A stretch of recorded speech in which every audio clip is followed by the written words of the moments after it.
Four reserve currencies have collapsed in the last 600 years. The Portuguese real, the Dutch guilder, the British pound. Each one lasted roughly 80 to 110 years, then died. The US dollar became the reserve currency in 1944. That's 81 years ago. And right now, it's following the exact same pattern that killed the others. This isn't theory. This is documented history. 7 stages, 4 deaths. And your money is sitting in currency number 5, the one that's dying right now. Reserve currencies don't collapse randomly. They follow 7 predictable stages. Portugal in the 1500s shows the pattern perfectly. Stage 1, military dominance. Portugal built armed fortresses at every trade choke point. Goa, Malacca, Mozambique. Portuguese cannons decided who could trade. The real became necessary because violence guaranteed it. This is how reserve currencies begin. Through force and control. Stage 2, trade surpluses. Portuguese ships bought cheap in Asia, sold expensive in Europe. The profit margins were massive. Gold flooded into Lisbon faster than the crown could spend it. The city became one of Europe's richest almost overnight. Stage 3, reserve status formalized. By the early 1500s, international treaties were written in reals. Trade contracts specified reals. Other nations held reals as reserves. This was the peak, maximum power and wealth. But this is where the trap springs. Once you're the reserve currency, the world needs your money more than your goods. You stop producing, start consuming. The trade surplus reverses. Stage 4, deficits replace surpluses. By the mid-1500s, Portugal was importing everything. Grain from Sicily, textiles from Flanders, manufactured goods from across Europe. They paid with Brazilian gold. But they weren't producing wealth. They were spending accumulated wealth, living off past success. The crown spent lavishly on palaces, churches, military expeditions. As long as Brazilian gold kept flowing, they kept spending.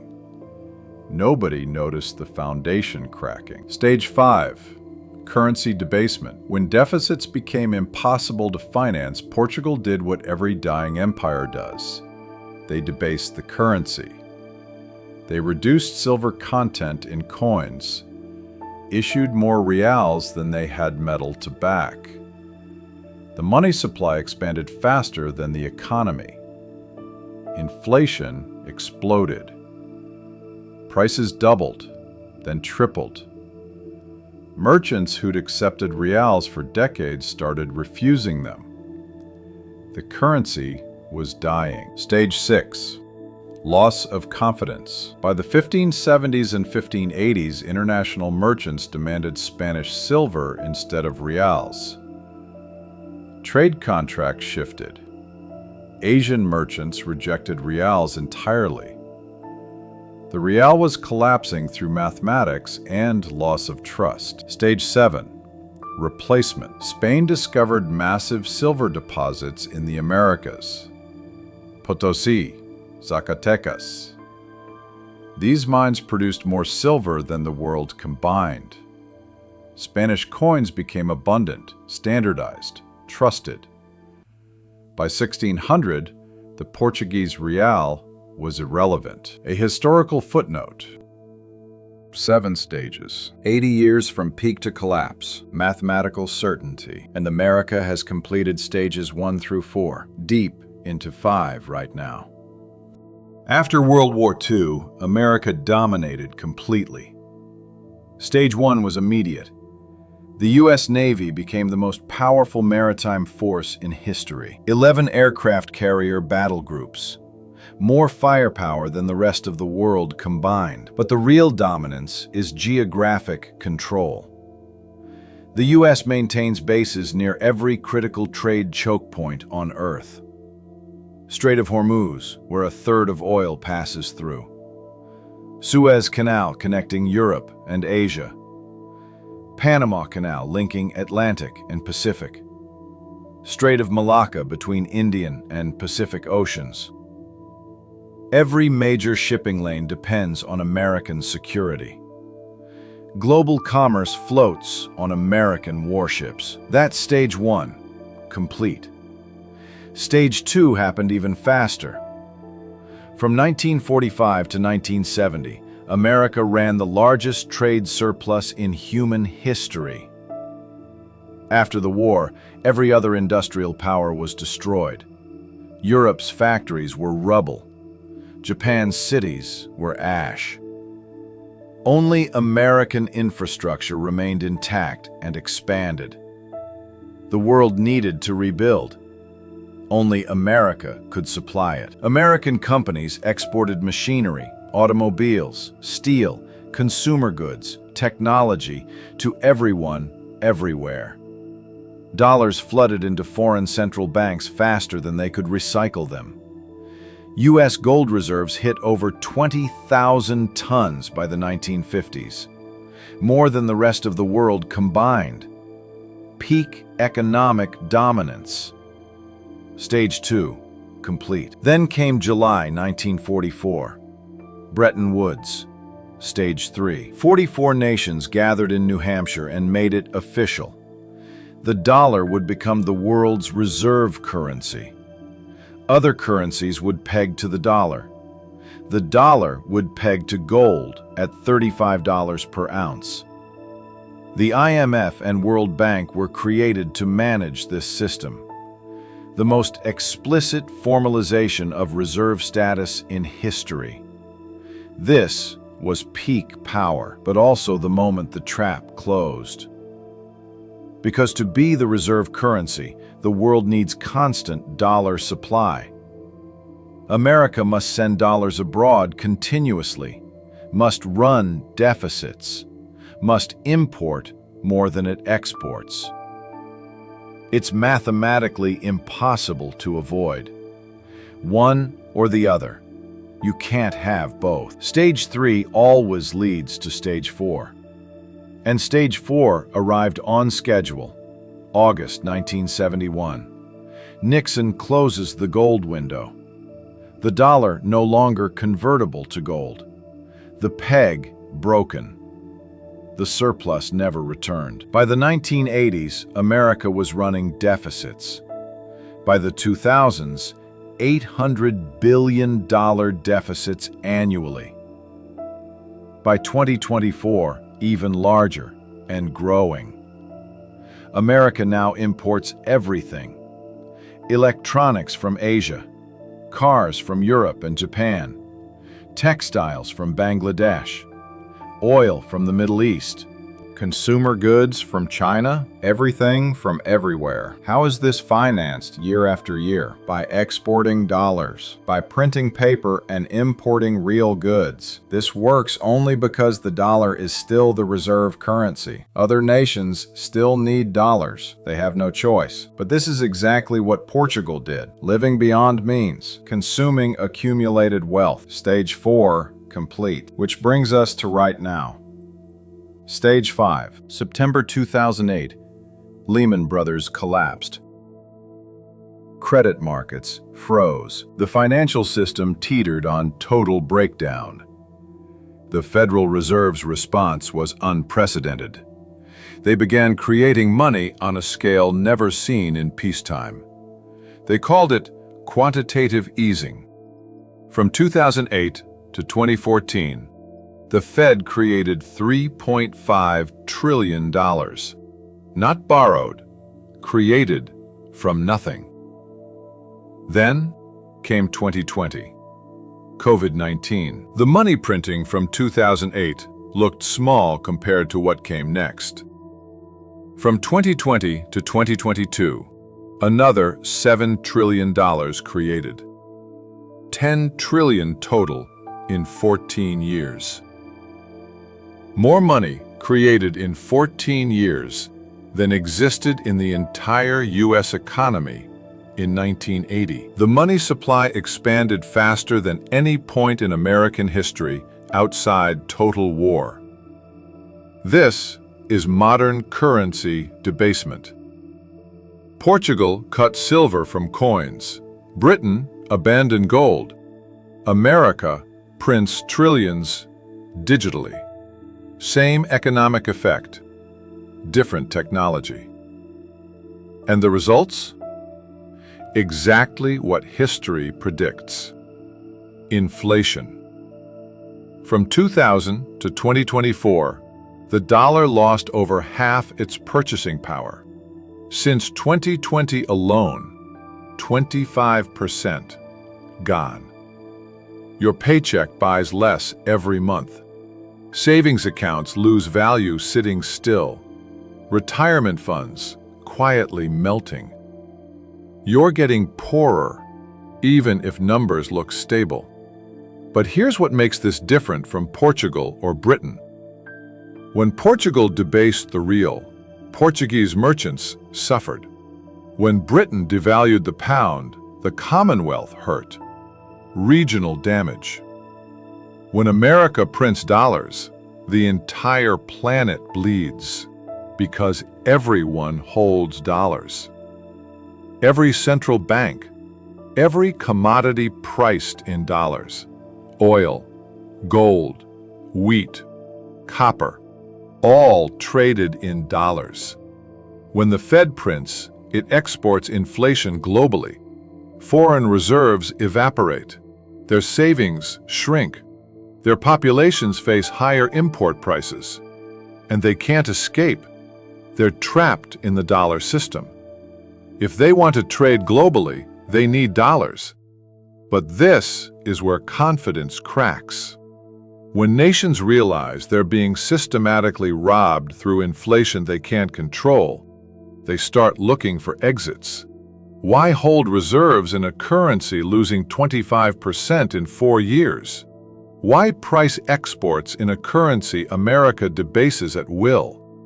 Why stay trapped in a system that transfers our wealth to American consumers? When enough nations ask these questions out loud, when they realize the system is rigged against them, they start searching for alternatives. That's stage 6, the loss of confidence, the exodus, and it has already begun. Stage 6 is the breaking point, when the world stops asking how to work with the dollar and starts asking how to escape it. For Britain, that breaking point came in September 1949. The empire was exhausted after World War II, broke and dependent on American loans. Then, one Sunday night, the government announced a 30% devaluation. People went to bed with savings intact, woke up Monday morning to find a third gone. Overnight. No warning, just gone. A teacher who saved £1,000 now had £700 of purchasing power. Pensions lost a third of value instantly. Fortunes destroyed between Sunday dinner and Monday breakfast. And confidence in the pound shattered permanently. Within 15 years, the pound went from 60% of global reserves to under 20%. Nations shifted reserves from pounds to dollars. Trade contracts rewritten. The pound became regional, no longer global. The transition was complete before most people realized it happened. And right now, the dollar is in stage 6. The evidence is everywhere. The dollar's share of global reserves has fallen from 72% in 2000 to 58% today. 14 percentage points. Trillions exiting quietly. China and Russia have been cutting treasury holdings since 2014, buying gold instead, thousands of tons. Russia dumped almost all US holdings. They saw the pattern. they got out. In 2023, BRICS nations announced plans for an alternative currency. Brazil, Russia, India, China, South Africa. These represent half the world's population and a third of global GDP. Also in 2023, Saudi Arabia began accepting yuan for Chinese oil sales, breaking the 50-year petrodollar system. For 5 decades, oil was priced exclusively in dollars. Every nation needing oil needed dollars. That created permanent, structural demand. That monopoly is cracking. Thailand and Malaysia negotiating local currency trade. Indonesia and China doing the same.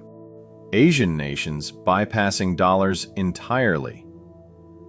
This is exactly what Stage 6 looks like. No dramatic press conference announcing the dollar is finished. Just quiet exits, month after month. Central banks diversifying, trade deals shifting, confidence eroding. And here's the critical thing. By the time this becomes obvious to the general public, by the time it's on the evening news, the big money has already moved. Sovereign wealth funds repositioning now. Central banks diversifying now. Institutional money hedging now. When Stage 6 becomes undeniable to everyone, it's already too late to exit without massive losses. Because Stage 7 is replacement, and Stage 7 destroys whoever's left holding the bag when the music stops. What replaces the dollar? Everyone wants the answer. Spanish silver replaced the Portuguese real. The pound replaced the guilder. The dollar replaced the pound. The pattern is clear. The replacement comes from the nation with 3 things: military control over trade routes, massive trade surplus with productive capacity, deep liquid financial markets where capital moves freely. All 3 simultaneously. Right now, no single nation has all 3. China has factories and trade surplus. They manufacture a third of global goods, but China doesn't control sea lanes militarily. The US Navy still dominates every ocean, and the yuan isn't freely convertible. China maintains capital controls. You can't move money in and out freely. A currency can't be global reserve if capital can't flow freely. It's a fundamental requirement China doesn't meet. The euro is already the second most held reserve. Europe has sophisticated markets and large economy. But the Eurozone has severe structural problems. Aging population, no unified fiscal policy. Each nation controls its own budget while sharing currency. Energy dependence on Russia and Middle East. Germany has production, Southern Europe doesn't. It's fragmented, not unified. Can it replace the dollar alone?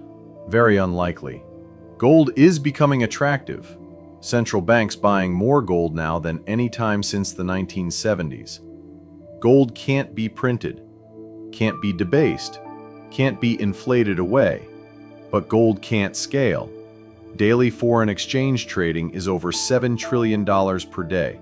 All gold ever mined is worth maybe 15 trillion total.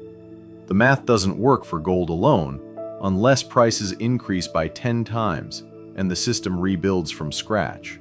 So what's most likely? Not a clean, simple replacement. Most likely a messy, multipolar system. Regional currency blocks. Dollar in Americas. Euro in Europe. Yuan in parts of Asia. Gold for settlement between blocks. This wouldn't be clean or stable. It would be volatile, politically complex, economically painful during transition. Multiple exchange rates, complex settlement, constant volatility finding equilibrium. But this is how transitions happen when there's no obvious single successor. The world stumbles toward a new system, messily. And here's what makes this uniquely dangerous. Every previous collapse was regional. Portugal's affected Portugal and trading partners. Dutch guilder affected Northern Europe. British pound affected Commonwealth. The damage was geographically contained, but the dollar is embedded everywhere, every economy on Earth. over 70 trillion in dollar-denominated debts globally. When confidence breaks completely, those debts trigger defaults everywhere. Emerging markets can't repay. Corporations face bankruptcy. Even developed nations' reserves implode. This isn't just currency transition. It's global financial restructuring, and restructurings destroy wealth. When reserve currencies die, ordinary people get destroyed. Portuguese merchants in the 1580s watched savings vanish. Dutch middle class saw wealth evaporate. British workers after World War II lived through repeated devaluations. 1949, 30% gone overnight. 1967, another devaluation. Each time, pensions bought less, savings worth less. Decades of planning destroyed. And right now, every dollar you hold is shrinking. Since 2020, you've lost 25% of purchasing power. Your paycheck might show bigger numbers, but it buys 25% less. Your retirement account is lighter in real terms. Even if the market went up, even if balances grew. In real purchasing power, you're poorer. Your savings are melting. Not fast enough to panic daily, but steadily, relentlessly, mathematically. And we're still only in early stage 6.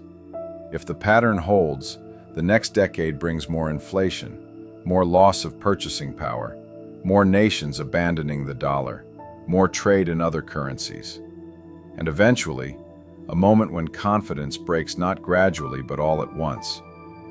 Remember 1949, the pound, 30% gone overnight. It will happen to the dollar.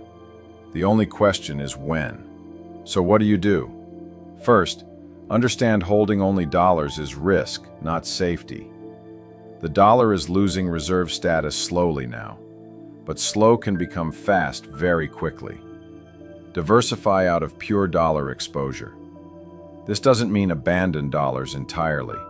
You need them for daily life, monthly expenses, transactions, bills. But don't hold all wealth in dollars. Hold assets that preserve value regardless of currency regime. Real estate in stable regions with genuine demand, not speculation. Property generating income. Property people need. Productive businesses with real cash flow. Not growth stories burning cash. Businesses making real products people need. Businesses generating profit in any environment. Commodities and hard assets. Gold and silver as insurance. Productive farmland growing food. Energy assets producing value.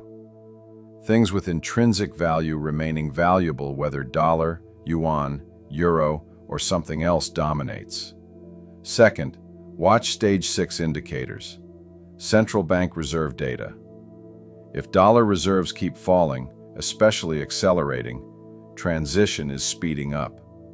Trade agreements. If major nations keep settling in other currencies, that's post-dollar infrastructure being built. Gold prices. If gold surges, institutional money is fleeing fiat currencies. Third, this isn't politics. This is mathematics. Same math that killed the real, guilder, and pound. 7 stages. 4 currencies dead. America deep in 5, sliding into 6. The pattern doesn't care about exceptionalism or military power, only the math. And the math says stage 7 is next. The dollar has been reserve currency for 81 years. Portuguese real lasted 80 years before collapse. Dutch guilder, 80 years. British pound, 105 years. Average lifespan, 80 to 110 years. The dollar is at year 81. Exactly average. Breaking this pattern requires what no empire has managed. Ending 50 years of deficits. Stopping institutionalized money printing. Rebuilding offshored production. More than that, it requires political will. The will to accept short-term pain for long-term survival. It won't happen. Democracies don't vote for austerity. Populations don't choose sacrifice. Politicians don't campaign on pain. Voters choose comfort, stimulus, more spending every single time. So the pattern continues. Stage 6 accelerates towards Stage 7, slowly at first, then very quickly.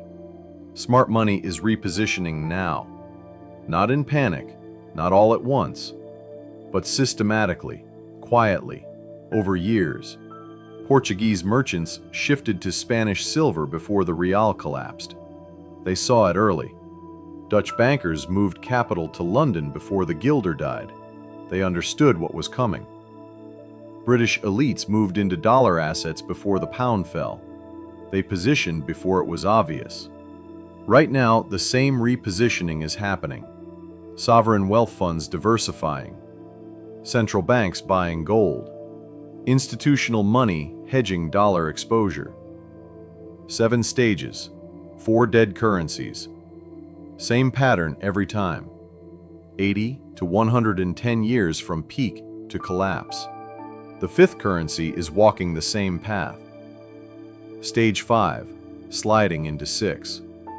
Most people will realize what happened when it's already over. When savings lost half their value. When prices doubled or tripled. When Stage 7 is complete and a new system emerged. Reserve currencies don't die with warnings. They die with mathematics. Slow, then fast.